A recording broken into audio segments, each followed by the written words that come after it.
नमस्कार, हमारे इस विशेष समाचार बुलेटिन में आपका स्वागत है। मैं हूं रमा त्यागी और मेरे साथ हैं शरद मुदगल। शुरुआत करते हैं मुख्य समाचारों के साथ।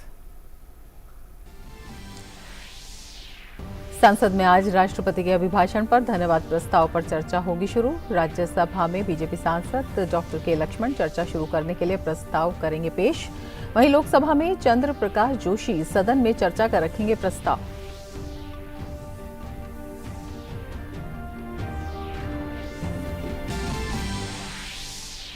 बजट 2023-24 में दिखा सशक्त और समावेशी अर्थव्यवस्था के लिए रोड मैप। करदाताओं को लाभ पहुंचाने के लिए बजट में कई रियायतें, महिलाओं, युवाओं और शिल्पकारों को सशक्त बनाने पर जोर।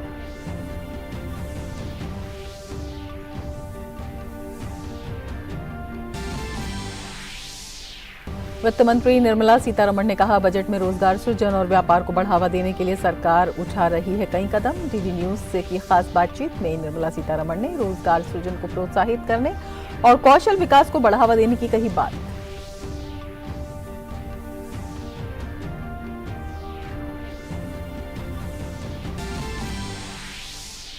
भारत की G20 अध्यक्षता के तहत बैठकों का दौर जारी। चेन्नई में जारी भारत की G20 अध्यक्षता में शिक्षा कार्य समूह की बैठक का आज आखिरी दिन। वहीं गुवाहाटी में आज से G20 sustainable financial working group की बैठक हो रही है शुरू। जोधपुर में भी G20 रोजगार कार्य समूह की बैठक का होगा आगाज।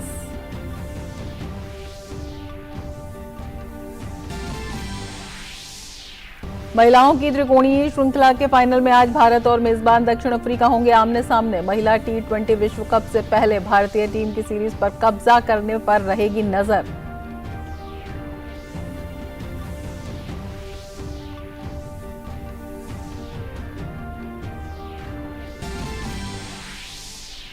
मेजबान मध्य प्रदेश ने खेलो इंडिया यूथ गेम्स 2022 में की ऐतिहासिक वाटर स्पोर्ट्स की शुरुआत। साथ ही मध्य प्रदेश ने याकिंग और केनोइंग में सभी 4 स्वर्ण पदक पर जमाया कब्जा। टेबल टेनिस में महाराष्ट्र सबसे आगे।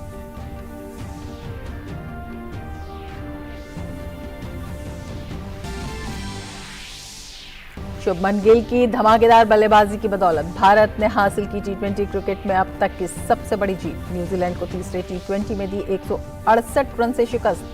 सीरीज 2-1 से की अपने नाम।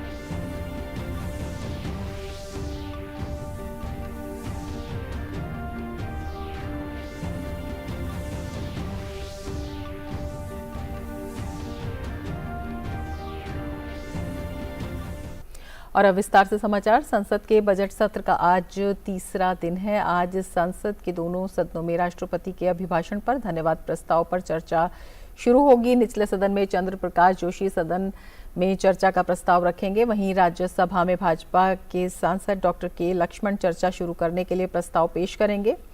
मंगलवार को दोनों सदनों की संयुक्त बैठक में राष्ट्रपति के अभिभाषण के साथ बजट सत्र की शुरुआत हुई थी और आर्थिक सर्वेक्षण पटल पर रखा गया। वहीं कल वित्त मंत्री निर्मला सीतारमण ने आगामी वित्त वर्ष के लिए केंद्रीय बजट पेश किया।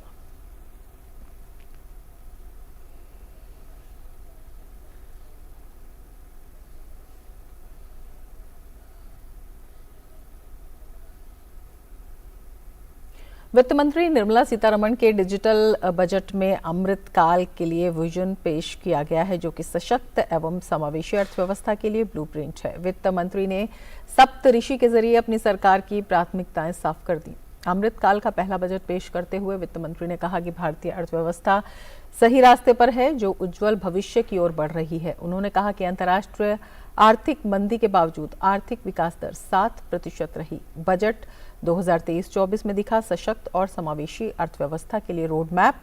महिलाओं, युवाओं और शिल्पकारों को सशक्त बनाने पर भी जोर। बजट में नौकरी पेशा लोगों को बड़ी राहत दी गई है। करदाताओं को लाभ पहुंचाने के लिए बजट में कई कर रियायतें, आयकर छूट का दायरा 5 लाख से बढ़ाकर 7 लाख कर दिया गया है। वित्त मंत्री निर्मला सीतारमण ने कहा कि 7 लाख तक की आय पर कोई टैक्स नहीं लगेगा। सीतारमण ने कहा कि कोरोना महामारी के दौरान हमने ये सुनिश्चित किया कि 28 महीनों के लिए 80 करोड़ से ज्यादा लोगों को मुफ्त खाद्यान्न की आपूर्ति करने की प्रधानमंत्री गरीब कल्याण योजना के साथ कोई भी भूखा न सोए।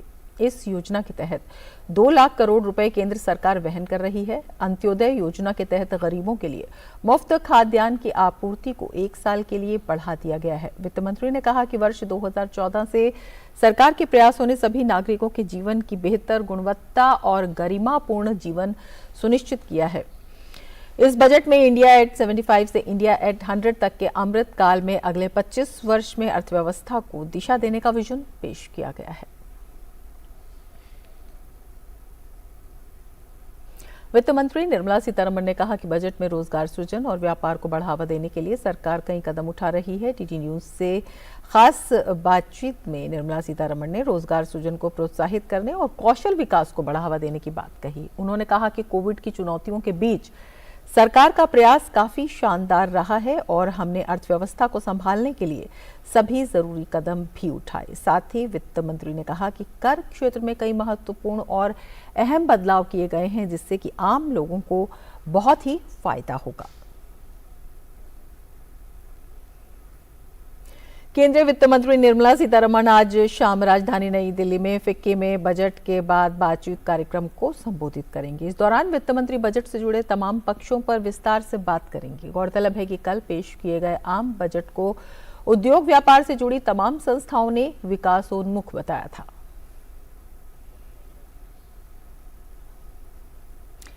चेन्नई में चल रही G20 देशों के पहले शिक्षा समूहों की 2 दिवसीय बैठक का आज अंतिम दिन है। बैठक में मिश्रित शिक्षा के संदर्भ में मूलभूत साक्षरता और संख्यात्मकता सुनिश्चित करने, तकनीक सक्षम शिक्षा को सभी स्तर पर ज्यादा समावेशी, गुणात्मक और सहयोगी बनाने, क्षमताओं का निर्माण करने, भविष्य के संदर्भ में जीवन पर्यंत क्षमता निर्माण कार्य सीखने को बढ़ावा देने, अनुसंधान को मजबूत करने, समृद्ध सहयोग और साझेदारी के माध्यम से नवाचार को बढ़ावा देने पर चर्चा चल रही है। IIT मद्रास के रिसर्च पार्क में अंतर्राष्ट्रीय संगठनों सहित 13 G20 सदस्य और अतिथि देश भाग ले रहे हैं। इससे पहले बैठक की तैयारियों की समीक्षा के लिए विदेश मंत्रालय, शिक्षा मंत्रालय, राज्य सरकार और IIT मद्रास की एक टीम ने बीती 9 जनवरी को बैठक भी की थी।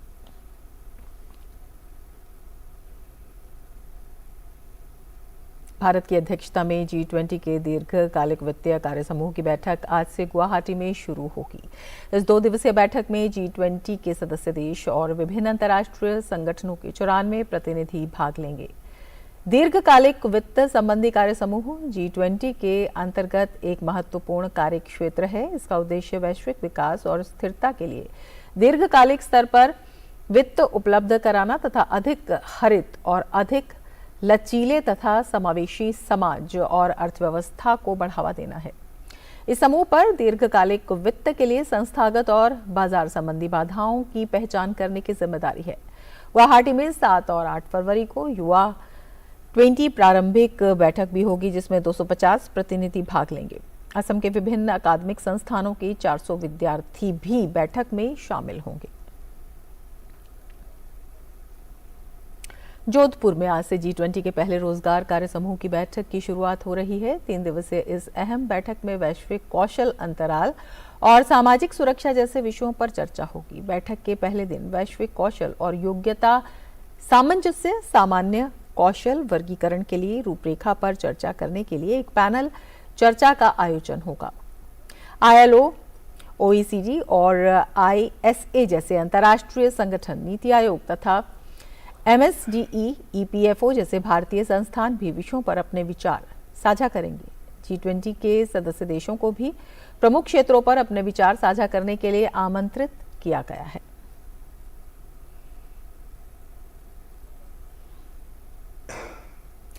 और अब वक्त है DD प्रीमियर्स का।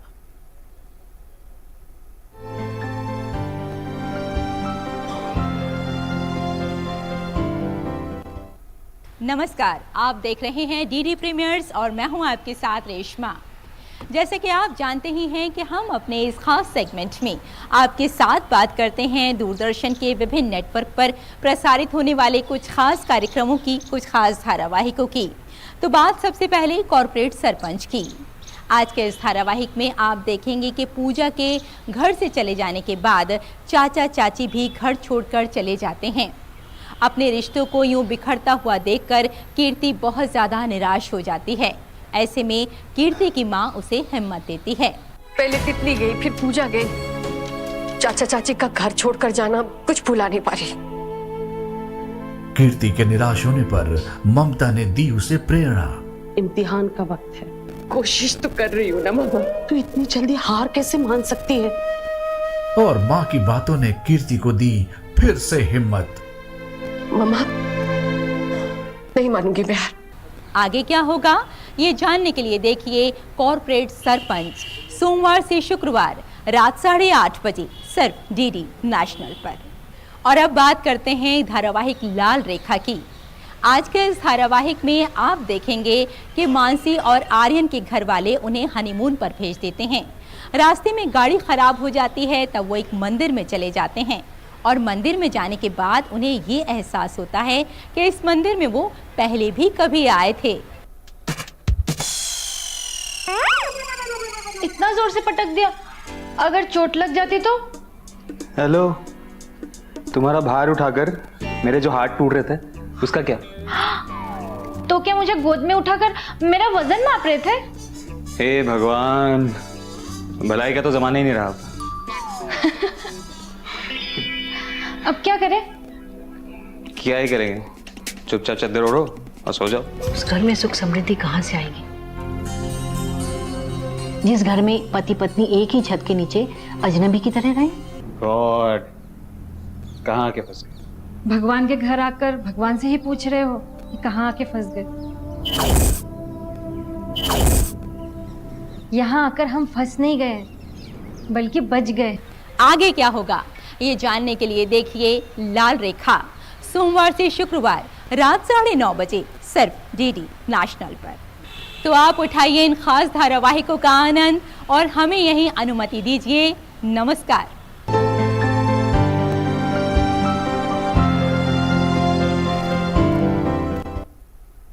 आगे बढ़ते हैं। न्यूजीलैंड के खिलाफ 3 मैचों की T20 सीरीज के तीसरे मुकाबले को भारत ने 168 रन से अपने नाम कर लिया। जीत के साथ ही भारत ने सीरीज को 2-1 से अपने नाम कर लिया। इस मुकाबले में भारतीय कप्तान हार्दिक पांड्या ने टॉस जीतकर पहले बल्लेबाजी करने का फैसला किया था। भारतीय टीम ने निर्धारित 20 ओवर में 4 विकेट के नुकसान पर न्यूजीलैंड के सामने जीत के लिए 235 रन का लक्ष्य रखा था। शुभमन गिल ने 63 गेंद पर नाबाद 126 रन बनाए। जवाब में न्यूजीलैंड की टीम 12.1 ओवर में 66 रनों पर सिमट गई।